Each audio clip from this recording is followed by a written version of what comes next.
વિદ્યાર્થી મિત્રો, chapter 7 સ્વાધ્યાયનો 17મો example. એક મીટર પટ્ટી, તેના મધ્યે છરીની ધાર પર સંતુલિત છે. જ્યારે એવા બે સિક્કા કે જે દરેકનું દળ 5 ગ્રામ છે તેમને 12 સેન્ટીમીટરના નિશાન પર એકબીજાની ઉપર મૂકવામાં આવે છે ત્યારે આ પટ્ટી 45 સેન્ટીમીટર પર સંતુલિત થાય છે. આ મીટર પટ્ટીનું દળ શું હશે? આપણે એક ફિગર સમજાવું તમને.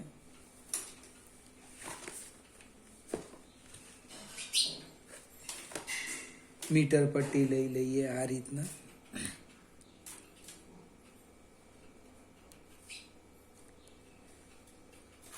નામ છે મીટર પટ્ટી.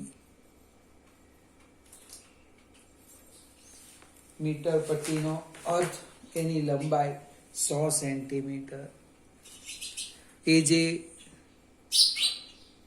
સંતુલિત રહે છે એક્ઝેક્ટ મધ્યમાં આવવાનું. અહીંયા 50 સેન્ટીમીટર લખ્યા છે. 50 સેન્ટીમીટર સેન્ટર ઓફ માસ એનું અહીંયા આવે 50 સેન્ટીમીટર.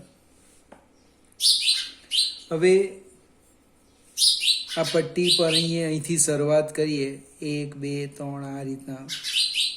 તો જ્યાં 12 સેન્ટીમીટર છે ત્યાં આપણે બે સિક્કા મૂકવાના છે. એ ફિગર સમજાવો. મીટર પટ્ટી જે છે તે જ છે. આ એનું દ્રવ્યમાન કેન્દ્ર છે, સેન્ટર ઓફ માસ. સિક્કા નહોતું મૂક્યું ત્યારે. હવે અહીંયા સિક્કા બે મૂકી દીધા બને. એને કારણે સેન્ટર ઓફ માસ અહીંયા આવી ગયું. એને નામ આપી દઈએ, ધારો કે ડી. અંતરની વાત કરું તો અને એ લખું, બી લખીએ. અહીંયા સિક્કા મૂકા એ સી લખી દઈએ. અંતર સમજવા પ્રયત્ન કરીશું. પહેલા તો એઈ બરાબર બીઈ બરાબર 50 સેન્ટીમીટર. એસી એ અંદર આપ્યું છે 12 સેન્ટીમીટર. પછી એડી 45 અને એ પણ આપ્યું છે. એડી બરાબર 45 સેન્ટીમીટર. એનો અર્થ ડીઈ કેટલા થાય? ડી 50 માઇનસ 45 એટલે 5 સેન્ટીમીટર. અને એઈ ઓછા એડી. એ જ પ્રમાણે સીડી કેટલા થવાના? સીડી તો કે 45 માઇનસ 12. 45 માંથી 12 આપણે બાદ કરી દઈએ એટલે 33 સેન્ટીમીટર. હવે સિક્કાનું કુલ દળ લઈ લઈએ. સિક્કાનું કુલ દળ small m is equal two 2 ગુણ્યા 5 એટલે 10 ગ્રામ. બે સિક્કા મૂકેલા છે ને અહીંયા, એક વત્તા બીજો, બે સિક્કા, એકનું 5 એટલે કુલ દળ 10. આનું વજન બળ આમ આવશે mg. અને માપપટ્ટીનું વજન બળ બને આમ થવાનું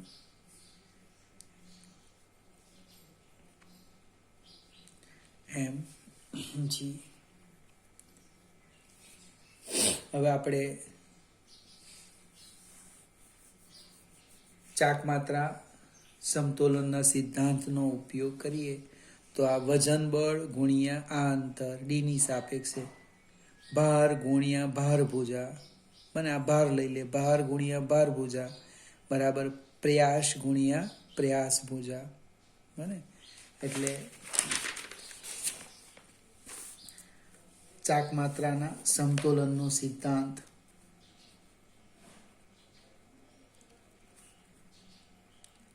સમતોલનનો સિદ્ધાંત બરાબર લખું છું mg ગુણ્યા ફિગર જોજો, mg ગુણ્યા de, આ d છે, mg ગુણ્યા de બરાબર સ્મોલ mg ગુણ્યા ce, સ્મોલ mg ગુણ્યા આ અંતરાલ ce, ce આપણે લખ્યું છે લગભગ 45 cd, સોરી ઈ નહીં સીડી, આ ડી છે, ઈ તો અહીંયા છે, આ ડી છે,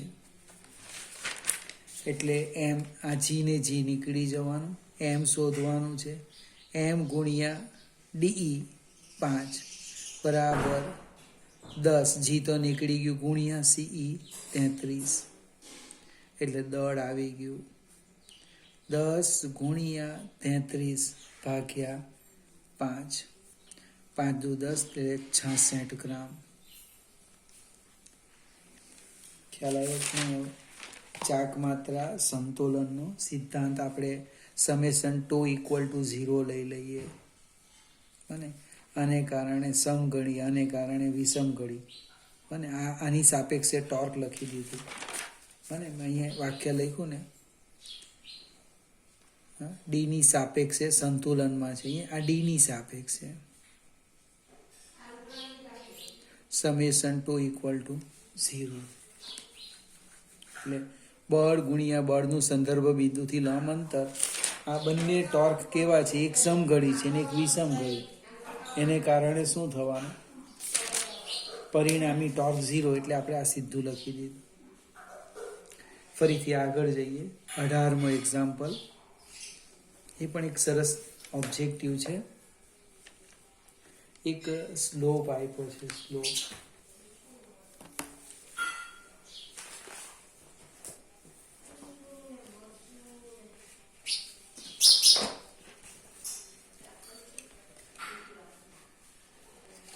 ઢાળ છે કંઈક આ રીતનું, જોજો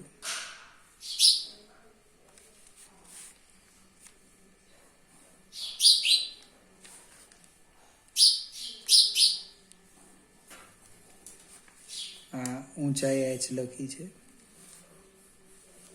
અહીંયા θ1 લખ્યું છે, અહીંયા θ2 લખ્યું છે, આ ઢાળ 1 અને આ ઢાળ 2, નામ પણ આપ્યા છે A B C. એક ઘન ગોળો એક જ ઊંચાઈના અલગ અલગ નમન કોણ એટલે θ1 અને θ2 જુદા જુદા છે ધરાવતા બે ધડતા સમતલ પરથી કબડે છે. શું તે દરેક કિસ્સામાં સમાન ઝડપ સાથે નીચે પહોંચશે? પહેલો પ્રશ્ન. બીજો, શું એક સમતલ કરતાં બીજા સમતલ પર વધુ સમય લેશે? ત્રીજો, કયા સમતલ પર વધારે સમય લે, શા માટે?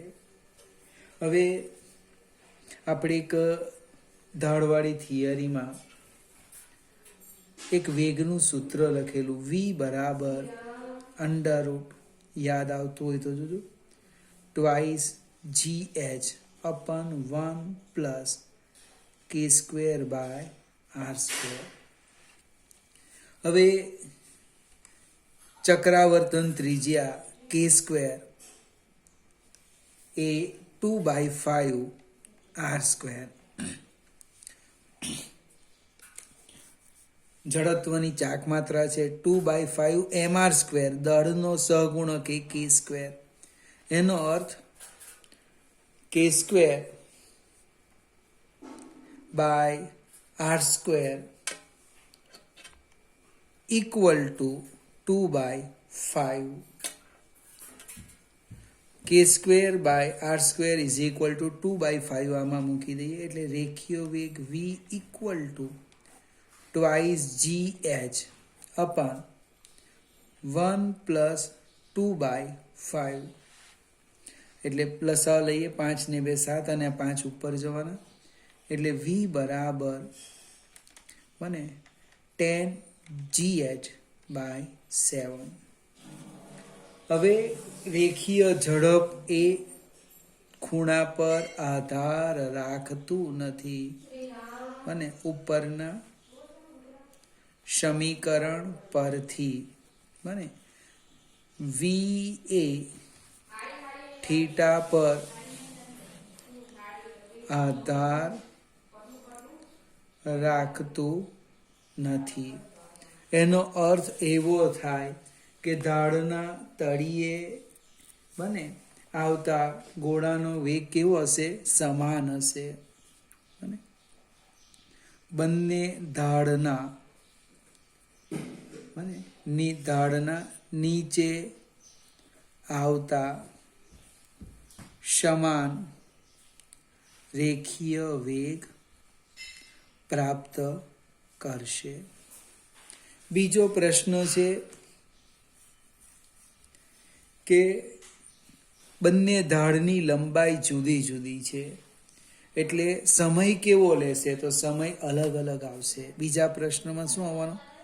સમય અલગ અલગ લાગશે. હવે ઢાળની લંબાઈ AC ગ્રેટર ધેન AB. આકૃતિ પરથી લખી દીધું. ઢાળની લંબાઈ AC AB કરતાં વધારે છે. હવે વેગ સમાન છે માટે વધારે અંતર કાપવા માટે વધારે સમય લાગશે. એનો અર્થ ઢાળ 2 માં વધારે સમય લાગે. ફરીથી ઢાળની લંબાઈ AC એટલે કે આ લંબાઈ ના કરતાં વધારે છે. આકૃતિમાં ભલે દેખાતી નહીં પણ વિચારી લીધું આપણે. હવે બંનેમાં વેગ સરખો છે. થીટા સાથે કંઈ લેવા દેવા નથી. બંનેમાં સ્થિર સ્થિતિમાંથી ગતિની શરૂઆત કરે એટલે જે લંબાઈ વધારે તેમાં સમય વધારે. તો શામાં લાગવાનો? ઢાળ 2 માં. બીજી એક પ્રવેગની રીતે પણ ગણાય પણ આપણે પ્રવેગ શોધ્યો નથી. આગળ જઈએ. 19મો એક્ઝામ્પલ. 2 મીટર ત્રિજ્યાના એક વલયનું દળ 100 કિલોગ્રામ છે. તે એક સમક્ષિતિજ સપાટી પર એવી રીતે ગબડે છે કે જેથી તેના દ્રવ્યમાન કેન્દ્રની ઝડપ 20 સેન્ટીમીટર પર સેકન્ડ હોય તો તેને રોકવા માટે કેટલું કાર્ય કરવું પડે? હવે ઝડપ આપેલી છે v. 20 સેન્ટીમીટર પર સેકન્ડ એટલે કે 0.2 100 વડે ભાગવાનું મીટર પર સેકન્ડ. વલયનું દળ આપ્યું છે 100 કિલોગ્રામ અને એની ત્રિજ્યા આપી છે r 2 મીટર. હવે એને રોકવા માટે કેટલું કાર્ય કરવું પડશે? તો આપણે એની ગતિ ઉર્જા શોધી કાઢીએ. એની ગતિ ઉર્જા કેવી રીતે શોધીએ તે સમજાવું. એ 2 પ્રકારની ગતિ કરવાનું. વલય એક રેખીય ગતિ કરવાનું. કોણ? સેન્ટર ઓફ માસ. અને ગબડે છે એટલે એ વલય પોતે ચાક ગતિ. એટલે ગતિ ઉર્જા લખું છું. વલયની ગતિ ઉર્જા બરાબર રેખીય ગતિ ઉર્જા વત્તા ચાક ગતિ ઉર્જા. રેખીય ગતિ ઉર્જા 1/2 mv² પ્લસ ચાક ગતિ ઉર્જા 1/2 I ω². વલય એટલે રિંગ એટલે I બરાબર mr² અને ઓમેગા બરાબર v/r. આ 2 કિંમત આપણે આમાં મૂકી દઈએ એટલે કે 1/2 mv² plus 1/2 I mr² omega square v² by r². લગભગ r² નીકળી જશે. એટલે 1/2 mv² પ્લસ 1/2 mv², એટલે mv² આવવાનું. એની ગતિ ઉર્જા કે કિંમત મૂકી દઈએ. દળ છે 100 કિલોગ્રામ ગુણ્યા 0.2 ગુણ્યા 0.2, એટલે લગભગ એની ગતિ ઉર્જા આવવાની કેટલી? 4 જૂલ. હવે કાર્ય ઉર્જાનો પ્રમેય લઈએ. કાર્ય ઉર્જાનો પ્રમેય W બરાબર ડેલ્ટા કે. અંતિમ ગતિ ઉર્જા ઓછા પ્રારંભિક ગતિ ઉર્જા. અટકાવવો છે એનો અર્થ અંતિમ ગતિ ઉર્જા 0 અને પ્રારંભિક ગતિ ઉર્જા KI = K લખો. એટલે W આવવાના 0 - 4, એટલે કેટલા થવાના? -4 જૂલ. કેટલું કાર્ય કરવું પડશે? 4 જૂલ જેટલું કાર્ય કરવું પડશે. ફરીથી આવા બધા એક્ઝામ્પલ હોય ને એમાં આના પર ધ્યાન આપવાનું. વલય એટલે જડત્વની ચાક માત્રા બદલાય, બીજું કંઈ નહીં. અને તકતી હોય, ગોળો હોય, નળાકાર હોય, આ જ બદલાય. બીજા બધા સ્ટેપ સરખા જ આવવાના. સાદુરૂપ આપો એટલે આજે mv² છે એનો સહગુણક બદલાયા કરશે.